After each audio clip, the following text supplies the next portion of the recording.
시편 84편 구약성경 864페이지에 있습니다. 시편 84편 1절에서 10절을 함께 한 목소리로 읽겠습니다. 만군의 여호와여, 주의 장막이 어찌 그리 사랑스러운지요. 내 영혼이 여호와의 궁정을 사모하여 쇠약하며 내 마음과 육체가 살아계신 하나님께 부르짖나이다. 나의 왕 나의 하나님, 만군의 여호와여, 주의 제단에서 참새도 제 집을 얻고 제비도 새끼들 보금자리를 얻었나이다. 주의 집에 사는 자들은 복이 있나니 그들이 항상 주를 찬송하리이다. 주께 힘을 얻고 그 마음에 시온에 내려가 있는 자는 복이 있나이다. 그들이 눈물 골짜기로 지나갈 때 그곳에 많은 샘이 있을 것이며 이른 비가 복을 채워 주나이다. 그들은 힘을 얻고 더 나아가 시온에서 하나님 앞에 각기 나타나리이다. 만군의 하나님 여호와여, 내 기도를 들으소서. 야곱의 하나님이여, 귀를 기울이소서. 우리 방패신 하나님이여, 주께서 기름 부으신 자의 얼굴을 살펴보옵소서. 주의 궁정에서의 한 날이 다른 곳에서의 첫날보다 나은즉 악인의 장막에 있는 내 하나님의 성전 문지기로 있는 것이 좋사오니. 아멘. 예, 오늘부터 나의 교회를 사랑합니다, 이런 시리즈로 하나님 말씀 함께 나눌게요. 우리 현수막에 나의 교회를 사랑합니다, 이렇게 이번 시리즈 설교 주제를 정했습니다. 한번 따라 부르시겠어요? 나의 교회를 사랑합니다. 한번 더, 베델 교회를 사랑합니다. 아멘이십니까? 행복한 사람들의 행복한 세상을 만든다는 비전으로 우리가 2026년 이제 시작했고, 그리고 하나님 안에서 행복을 배우고 또 실천하고 적용하고 있죠. 인생에 하나님은 우리가 행복하기를 원하십니다. 하나님 여러분이 행복하기를 원하시고 인생의 진정한 행복을 발견하기를, 세상에 그릇된 거짓된 허상 같은 행복이 아니라 하나님이 주시는 진정한 행복을 찾고 누리기를 하나님은 진정으로 원하십니다. 사랑하는 성도는 행복하십시오. 행복하십시오. 그리스도인이 하나님 안에서 행복한 삶을 살기 위해서 반드시 필요한 공간이 하나 있다면 그것은 교회입니다. 교회는 하나님의 집이고요, 또 하나님의 은혜의 통로입니다. 하나님의 은혜로 충만한 곳이 교회이기 때문에 여러분, 교회를 통하지 않고 하나님의 은혜와 행복을 누릴 수는 없습니다. 어린 시절 떠올려 보면 교회는 저에게 놀이터였고 또 행복한 테마파크였습니다. 주일 저녁 예배 부모님 따라가면 부모님은 예배 드리시고 저는 친구들과 함께 교회 곳곳에서 뛰놀았던 기억이 납니다. 말뚝, 술래잡기, 고무줄놀이, 말뚝박기, 망까기, 말타기, 놀다 보면 하루는 너무나 짧아. 제 이야기고, 저랑 비슷한 추억을 공유하는 분들이 계실 것 같아요. 요즘 아이들은 스마트폰 보느라 바쁘잖아요. 저희 때는 교회가 놀이터였습니다. 여름 성경학교 또 야외배 갔던 것도 기억나요. 여름 성경학교 때 그 노래들 배웠던, 주일학교 때 배웠던 노래가 평생 기억합니다. 아름다운 마음들이 모여서 주의 은혜 나누며, 이 찬양 기억하시나요? 돈으로도 못 가요 하나님 나라. 여러분, 돈으로 하나님 나라 못 갑니다. 주일학교 때 배웠습니다. 마음 착해도 못 가요 하나님 나라. 마음 착해도 못 갑니다. 뭘로 갑니까? 하나님 나라. 거듭나면 가는 나라 하나님 나라. 믿음으로 가는 나라 하나님 나라. 주일학교 좋은 데 나오셨나 봐요. 노래 좀 하시네요. 방학이 되면 기억나요. 우리 초등부 전도사님이 어린이 새벽 기도회를 하신 거예요. 그래서 저랑 한 열 몇 명 되는 친구들이 새벽 기도회를 갔습니다. 5시 반 6시인가 막 어머한테 깨워달아서 갔고, 전도사님이 성경 공부를 시켜주셨어요. 근데 이제 창세기부터 거의 여호수아 사사기 정도까지 막 배웠던 기억이 나는데, 전교인 성경 퀴즈 대회가 열렸는데 우리 전도사님이 성경 퀴즈 출제위원이었던 거예요. 제가 어린이 대표로 출전했는데 제가 어른들하고 함께 섞인 자리에서 1등 했습니다. 그럼 제가 성경 퀴즈 대회 1등 출신 어린이. 진짜로요. 왜냐하면 내가 배웠던 걸 다 출제를 하신 거예요. 그래서 1등 했던 그런 전설이 저희 모교에 남아 있습니다. 여름 수련회 막 원주에 기도원에 가서 막 밤늦게까지 부르짖어 기도하고 캠프파이어 했던 거 기억나십니까? 뭐 이렇게 불 장막 피워놓고 장작으로 철사 이렇게 해가지고 솜털에 석유 뭉쳐서 불이 쫙 내려와 해가지고 막 나의 바른 춤을 추며 막 춤추고 노래했던 추억도 생각이 납니다. 톰 레이너라는 기독교 신학자는 동네 교회가 살아난다는 책에서 자신의 손자 윌의 이야기를 우리에게 들려줍니다. 아들 체스와 레이첼이 결혼을 한 거예요, 며느리가. 그래서 이제 이 부부가 함께 신앙생활을 하게 됐고, 체스와 레이첼은 굉장히 교회를 사랑하고 섬기기 좋아하고 베푸는 사람들이었습니다. 그리고 너무너무 교회를 사랑하는 그 부부가 어느 날 임신을 했고요. 축가 속에 출산 기간을 지났는데 의사가 어느 날 이 윌이라는 뱃속 아이 이름을 윌로 지었는데 윌이라는 아이가 치명적인 질환을 앓고 있기 때문에 태어나서 얼마 살지 못할 거라는 진단을 받아요. 조바심 가운데 아이가 태어났는데 의사 말대로 이 윌은 엄마 아빠의 품에 안겨서 1시간 만에 세상을 떠나게 됩니다. 너무너무 가슴이 아파서 이 부부가 눈물 가운데 슬픈 시간을 보내고 있었는데 교회에서 수많은 성도들이 이 부부를 위로하기 위해서 병원에 찾아오고 퇴원해서 가정에 찾아온 거예요. 그 전까지는 교회를 너무 많이 섬기고 베풀던 부부였는데 본인들이 그 사랑을 받는 자리로 바뀌게 됩니다. 너무나 많은 교인들이 이 부부의 아픔과 피로를 세밀하게 살피며 도와줬어요. 톰 레이너가 할아버지로서 병원에 갈 때마다 너무너무 마음이 아팠는데 병원에 있다 보면 수많은 교인들이 찾아와서 아들 내외를 돌봐주는 걸 보고 위로를 받았고 그 장면을 보면서 진짜 교회란 무엇일까? 진짜 교회란 이런 모습이구나라는 것을 깨닫게 되었다는 거예요. 그리고 톰 레이너가 이렇게 고백합니다. 교회는 우리가 아플 때 홀로 두지 않는 하나님의 품이다. 책에서 우리에게 이렇게 가르쳐 줍니다. 우리가 참된 삶의 의미와 목적을 발견하는 최선의 길은 지역교회에 참여하는 데 있다. 교회가 하나님의 통로이고 하나님의 집이고 하나님의 가족이라는 거예요. 물론 우리는 교회에 대해 여러 가지 다양한 의견이 있고 또 부정적인 시각이 있다는 것을 다 알고 있죠. 우리 신앙생활하면서 교회에 대해서 직접이든 간접이든 상처 한 번 안 받은 사람 없고 또 안 좋은 소식 다 한 번쯤은 다 들어봤잖아요. 저의 추억이 어린 그 모교회도 10여 년 전쯤에 교회 안에 큰 다툼이 일어나서 수년간 싸우다가 1,500명 교회가 100명만 남고 다 떠났어요. 너무너무 가슴 아픈 이야기입니다. 여러분들 한번 생각해 보십시오.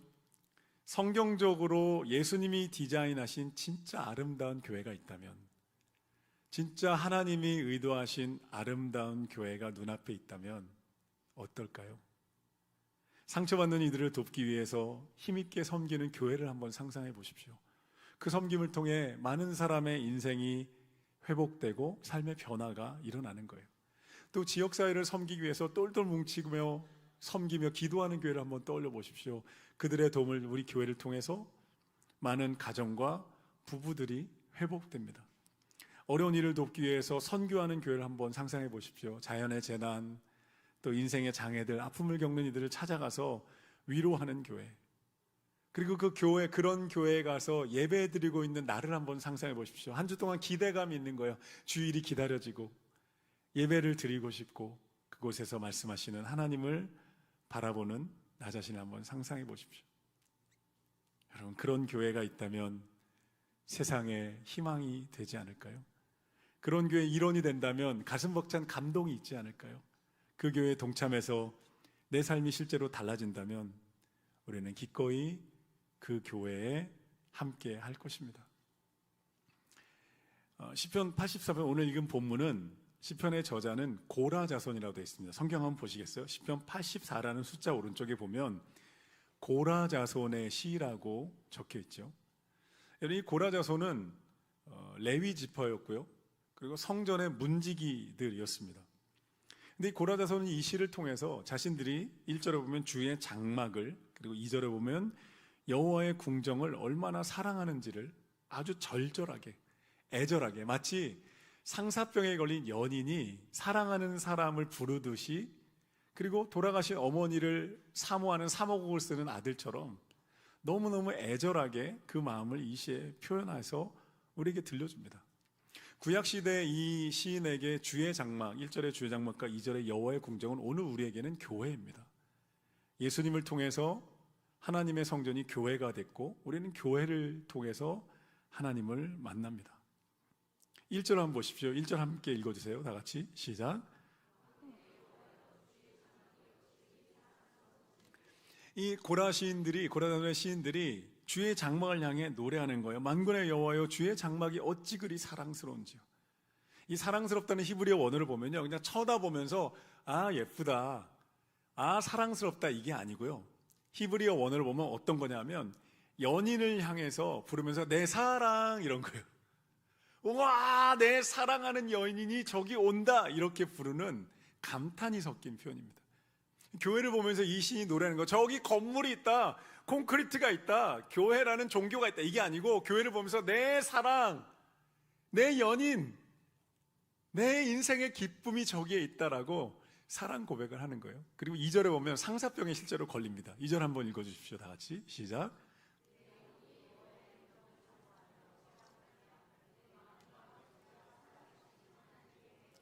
아멘. 내 영혼이 여호와의 궁정을 사모하여 쇠약해진다고. 이게 쇠약해지는 게 상사병 걸리면 그렇잖아요. 사랑하는 연인을 보고 싶어서 막 애절하고 막 타고 마지막에는 진짜 병 걸려 쓰러질 정도로 애절함을 겪습니다. 상사병에 걸리는 거죠. 히브리 원어로 보면 이것도요, 쇠약하면은 창백해지고 거의 쓰러질 지경이 됐다는 거예요.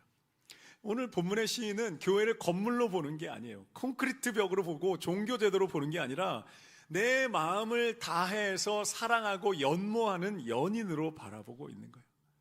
하나님의 임재가 있는 주의 장막을 사랑하고 세상 그 어떤 곳보다도 그 교회, 하나님의 집에 머물기를 열망하고 간절히 바라며 노래하고 있는 거예요. 사랑하는 성도 여러분, 하나님은 우리가 교회를 사랑하기를 원하십니다. 사랑에 폭 빠지기를 원하세요.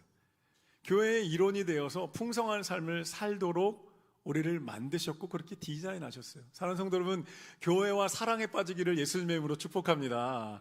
빠져야 합니다. 사랑에 빠져야 보입니다.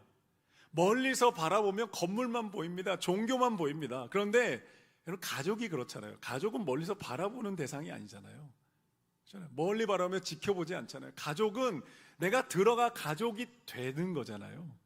교회도 마찬가지입니다. 때로 우리 신앙 가운데 생명력이 없고 기쁨이 없고 능력이 안 나타나는 이유는 사랑하지 않기 때문일지 몰라요.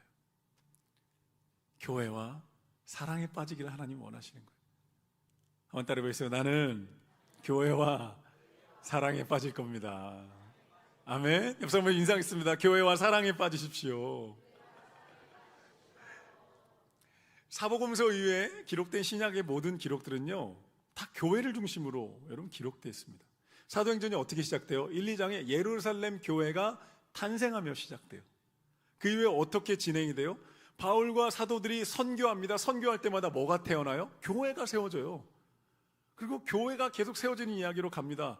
그리고 선교를 통해서 신약 성경에 13권을 기록한 사도 바울의 그 신약 성경 9개가 교회들에게 보낸 편지였고요. 나머지 4개도 교회 지도자나 교회에 대한 이야기를 기록하고 있는 거예요. 신약성경의 나머지 대부분도 다 지역의 교회에 보내진 편지들이고 그렇게 연결되어 있습니다. 마지막 요한계시록은요, 아시아의 7교회에 보낸 예수님의 편지였어요.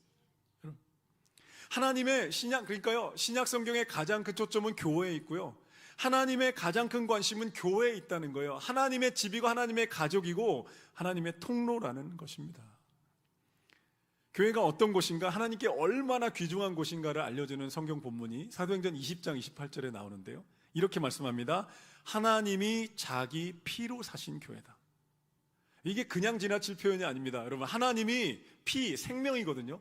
자기 생명을 내주고 사신 교회다라는 거예요. 우리 엄마들이 그런 얘기 하잖아요. 내가 10달 동안 배 아파서 배를 째고 낳은 내 자식이다, 이렇게 얘기하죠. 예술가들이 혼신의 힘을 불어넣어서 작품을 만드는 것처럼 하나님이 말씀하신 거, 이 교회가 어떤 곳인 줄 아냐? 내가 모든 생명을 쏟아부어서 세운 나의 교회다. 할렐루야. 내 가족이다. 내 자녀들이다. 나의 공동체다. 내가 어찌 귀중히 여기지 않겠는가? 이렇게 하나님 말씀하시는 거예요. 그리고 하나님 오늘 우리에게도 초청하시는 거예요. 그 교회를 사랑해라. 그 교회를 사랑한다면 하나님이 예비하신 복의 문이 열리게 된다는 거예요. 아멘. 오늘 4절에 보면요, 오늘 시편 84편의 가장 핵심적인 구절이 나옵니다. 4절 보십시오. 읽어주십시오. 다 같이 시작.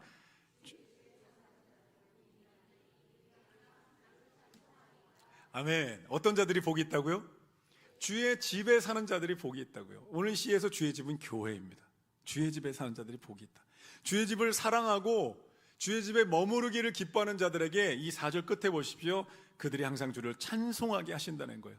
찬송이 터져나오게 하신다는 거예요. 기쁨이 터져나오게 하신다는 거예요. 광야의 길을, 사막의 강을 내시는 하나님의 손이 준비되어 있다는 것입니다. 할렐루야.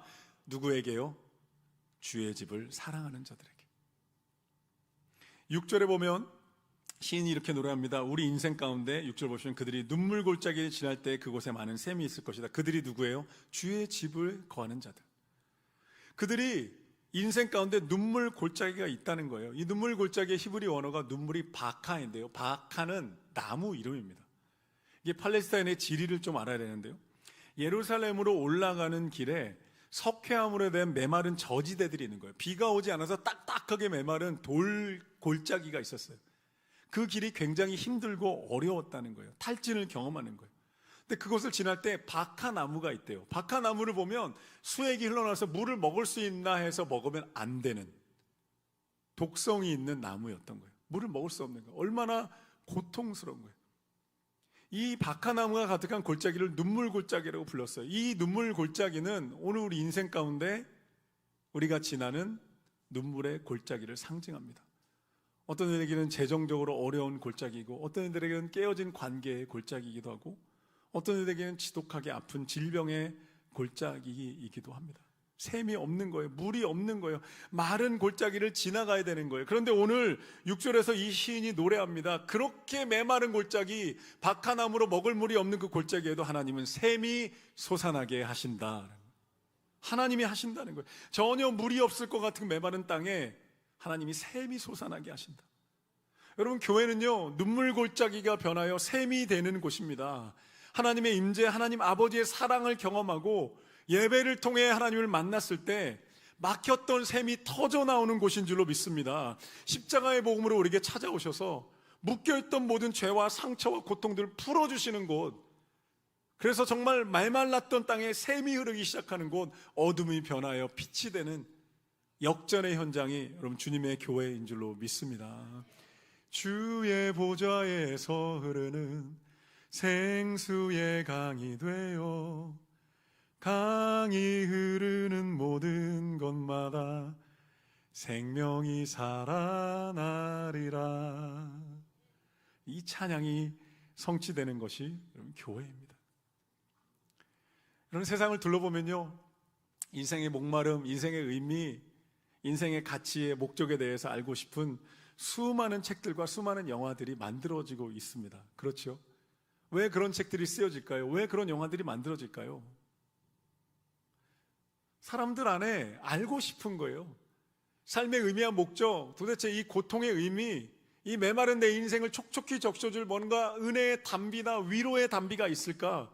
알고 싶고 발견하고 싶고 감동하고 싶으니까 책을 쓰고 영화를 만드는 거죠.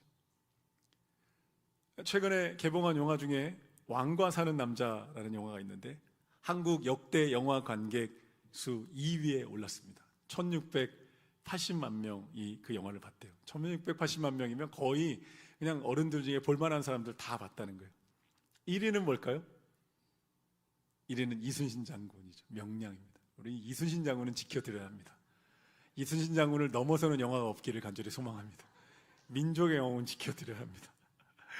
여러분, 그런데요, 이 왕과 사는 남자 영화 저도 봤는데 왜 사람들이 그토록 많이 볼까?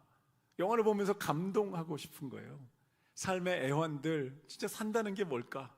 이 우정과 이 눈물과 이 사랑의 의미는 뭘까? 그런 이야기를 듣고 서로 아껴주는 사람들의 이야기를 보고 싶은 거죠.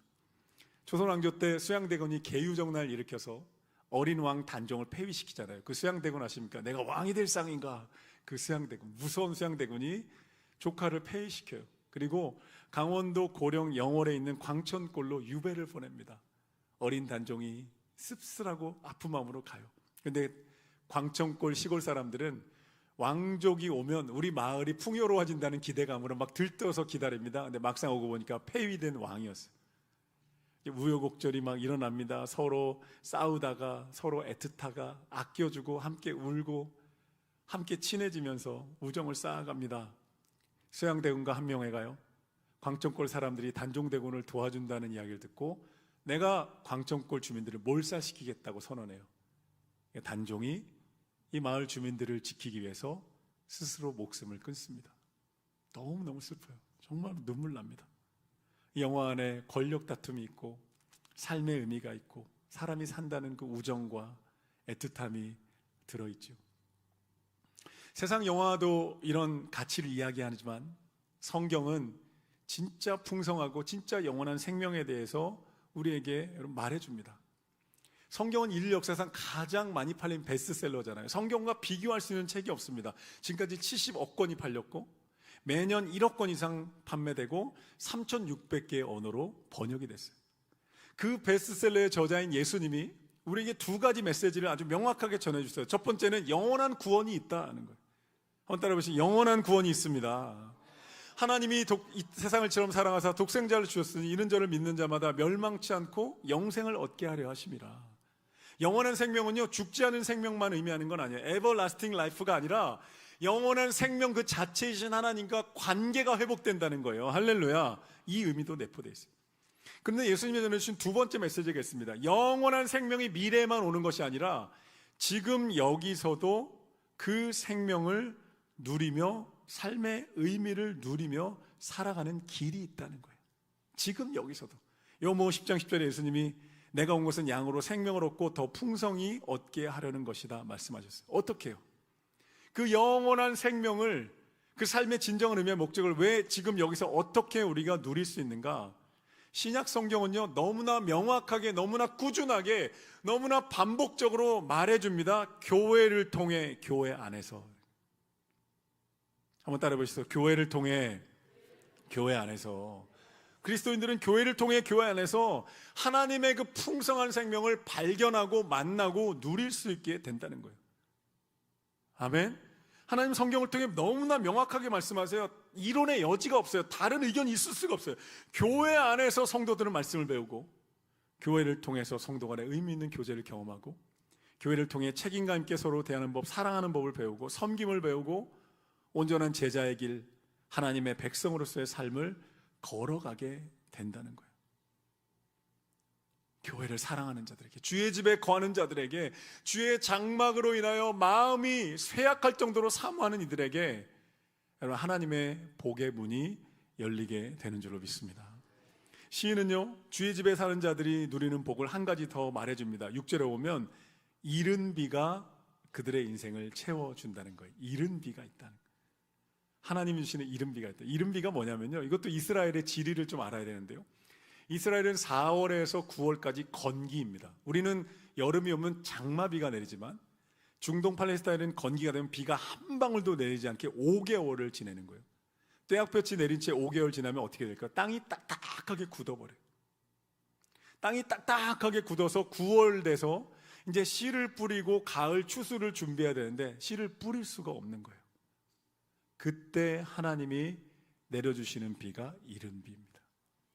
추수를 위한 비가 아니에요. 딱딱한 땅을 부드럽게 녹여주시는 단비입니다. 그 비가 내려 땅이 말랑말랑해지면 농부가 땅을 개간합니다. 그리고 씨를 파종하게 됩니다. 영적으로 해석해 볼게요. 하나님의, 우리가 교회를 사랑하고 교회에 나오기 시작하면 하나님이 은혜를 받을 수 있도록 마음을 준비시켜주는 은혜가 있다는 거예요. 무슨 말인지 이해되십니까? 아직 충만한 은혜, 응답이나 뭔가 그런 일들이 벌어지진 않았는데 숨을 못 쉴 것 같은 인생들이 교회에 와서 하나님의 임재 앞에 딱 들어가면 숨이 쉬어지는 거예요. 하나님이 숨 쉴 수 있게 해주는 거예요. 소망이 없는 것 같은, 눈 감은 것 같은 시간이었는데 들어와서 하나님의 이른비가 내리면, 이른비의 은혜가 내리면 소망이 있는 거구나. 아직 소망이 펼쳐지진 않았어요. 응답이 펼쳐지진 않았는데 하나님이 일하실 거구나. 하나님이 여전히 나를 사랑하시고 또 한 걸음 내딛게 해주시는구나라고 숨을 쉬게 해주시는 은혜, 마음을 준비시켜주는 소망의 씨앗을 심어주시는 이른비와 같은 은혜가 있다는 거예요. 하나님 교회를 통해 우리에게 이른비의 은혜를 내려주시는 줄로 믿습니다. 회복이 올 거라는 소망, 메마른 땅은 이제 끝났다는 소망, 다시 일어나 걷게 해줄 거라는 하나님의 음성, 이른비의 은혜가 임하면 그 십자가의 사랑을 통해 내가 살아나고 사랑받는 자녀가 되었다는 음성을 우리가 들으면 그럼 모든 어둠이 떠나가고 우리 인생의 역전의 변화가 시작되는 줄로 믿습니다. 이른비의 은혜가 있다는, 교회를 통해 교회 안에서. 시인이 10절에서 최종적인 고백을 합니다. 10절 읽어주십시오. 다 같이 10절 읽겠습니다. 시작.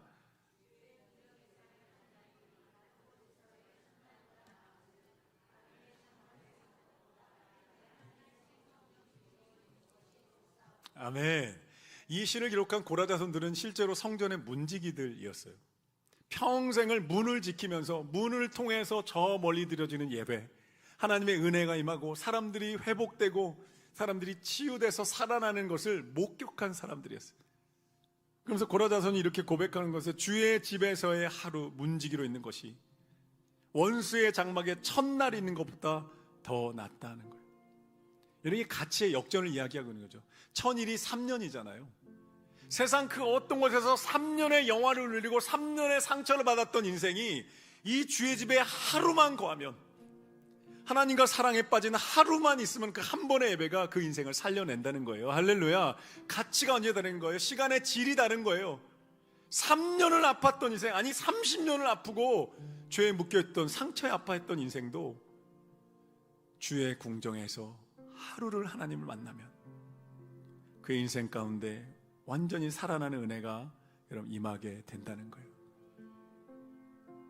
그런 놀라운 역사가 교회 안에서 교회를 통해 일어나게 되는 줄로 믿습니다.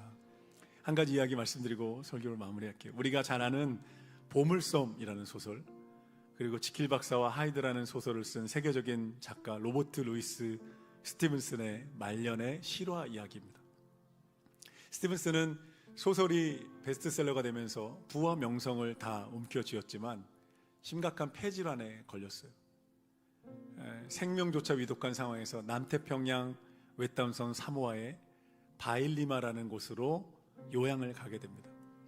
스티븐슨은 그곳에서 대저택을 짓고 원주민들을 고용해 살기 시작했는데, 당시 거기 살던 사모아 원주민들은 서구 열강의 침탈 때문에 내부 간의 부족 간의 전쟁이 깊었고 상처와 복수심으로 가득한 채 살아가고 있었어요. 보기만 하면 서로 싸우고 죽이려 했던 부족 간의 전쟁이 끝나지 않고 있었어요. 그들에게 박하 골짜기, 눈물 골짜기가 있었던 거죠. 스티븐슨이 그들을 바라보다가 안 되겠다 싶어서 자신의 저택의 거실을 예배 장소로 제공하기 시작합니다. 원주민들을 초대해요.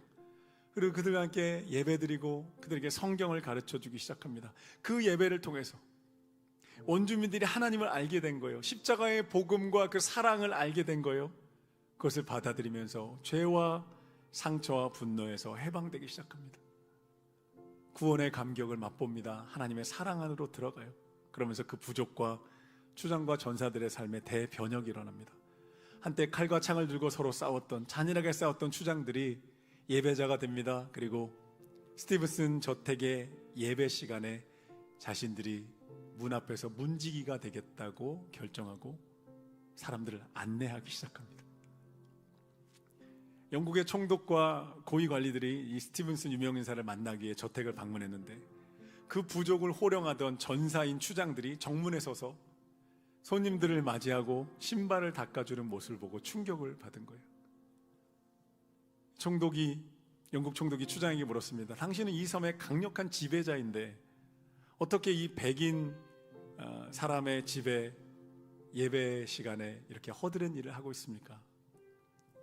이 사모의 추장이 서툰 영어로 대답했어요. 이 기록이 영어권 선교 기록에 남아 있습니다. 이렇게 답했어요.